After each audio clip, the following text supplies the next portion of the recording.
খাবারটা দাও আমার কাছে। আর দাও। তো বেশ, ওদেরটা পরে বলছি। আপাতত তোমাদের জন্য একটা বেস্ট আর্নিং সোর্স নিয়ে এসেছি। তো বেশ, এটার জন্য তোমাদের ফার্স্টে আমার ফেসবুক পেজে বায়োতে আসতে হবে। এখানে লিঙ্ক দেওয়া আছে, লিঙ্ক থেকে তোমরা অ্যাপ্লিকেশনটি ডাউনলোড করতে পারবে এবং ডাউনলোড করার পরে তোমরা নিজেদের নাম্বার পাসওয়ার্ড দিয়ে এভাবে লগ ইন করে নিতে পারবে এবং লগ ইন করার পরে এমন একটা ইন্টারফেস আসবে যেখান থেকে তোমরা ফ্রেন্ডদেরকে রেফার করেও তোমরা উইন করতে পারবে এবং এখানে দেখতে পাচ্ছ তোমরা নিজেদের পছন্দ মতো অ্যাড কাজ করতে পারবে এবং এখানে দেখো অনেকগুলো গেম খেলার অপশান আছে যেখান থেকে তোমরা স্লটস এক্সপ্লোরার গেমটা খেলতে পারবে। দেখো আমি খেলছি, আর দেখো আমি কত সহজে এতগুলো টাকা জিতে গেলাম। আর এই টাকাগুলো তোমরা খুব ইজিলি উইথড্র করতে পারবে। তো এখানে দেখতে পাচ্ছ উইথড্র অপশন দেওয়া আছে, এখান থেকে গিয়ে তোমরা যে কোনো পে আউট মেথডের থ্রুতে তোমরা নিজেদের উইনিং অ্যামাউন্টটা উইথড্র করে নিতে পারবে। তো চলো ভিডিওটা দেখো। ধর এটা চুপচাপ ধর।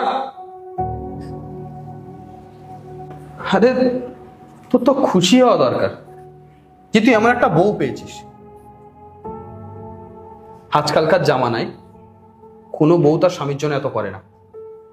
সে যখন বলছে যে সে তোকে ছাড়া খেতে পারে না, তোকে না খাইয়ে ওর পেটে ভাত হজম হয় না, তাহলে কি প্রবলেম তোর খাবারটা খেতে? তো তুই তো সৌভাগ্যবান যে তোর বউ তোকে এতটা ভালোবাসে। তুই না খেয়ে চলে এসেছিস দেখে সে খাবার বানিয়ে একা অফিস পর্যন্ত বয়ে এসেছে তোর খাওয়ানোর জন্য, আর তুই তাকে অপমান করে তাড়িয়ে দিচ্ছিস। আরে স্যার, এইসব আগেকার দিনে হতো, এখন আর যুগ পাল্টেছে, এখন মডার্ন যুগ। আর ওকে আমি থোড়ি বলেছি আমার জন্য নাকে বসে থাকতে। পারে না, সবাই এমন ব্যবহার করতে পারে না। ও যখন বলছে যে তোকে না খাইয়ে খেতে পারে না, তাহলে তোর খেয়ে নিতে প্রবলেম কোথায়? কি ও খাবার খারাপ বানায়? তোর পেটে সহ্য হয় না? খাবার খারাপ বানাও তুমি? আমি তো ভালো খাবারই বানাই। আচ্ছা, ও তো খাবারও ভালো বানায়, তাহলে কি প্রবলেম? তুই খেয়ে কেন নিলি না? আসলে স্যার, কাল রাতে আমি পার্টিতে গেছিলাম আর ফিরতেও লেট হয়ে গেছিল, তাই সকালে অফিসে আসতে লেট হয়ে যাচ্ছিল, খেয়ে আসিনি। তো তোকে না খেয়ে কাজ করতে কে বলেছে? তোকে বলেছে কোনোদিন না খেয়ে কাজ করতে আসো?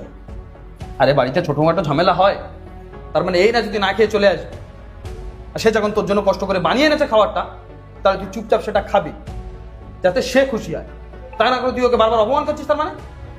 আসলে স্যার, ওরা আমার কিছু ম্যাচ করে না। এমনিতেও গ্রামে বড় হয়েছে, আমি শহরে বড় হয়েছি। আমার কোনো ফ্রেন্ডই ওকে পছন্দ করে না। সারাক্ষণ গায়া ভূতের মতো সেজে থাকে। দেখুন, সারাক্ষণ শাখা, সিঁদুর, মঙ্গলসূত্রও পরে আছে। যতবার বলি একটু মডার্ন ড্রেস পরতে, কখনোই পরবে না। সব সময় গায়া ভূতের মতো সেজে থাকবে। ওকে না আমার কোথাও নিয়ে যেতে লজ্জা করে। তোর বিয়ে হয়েছে, ও পরবে না শাখা সিঁদুর?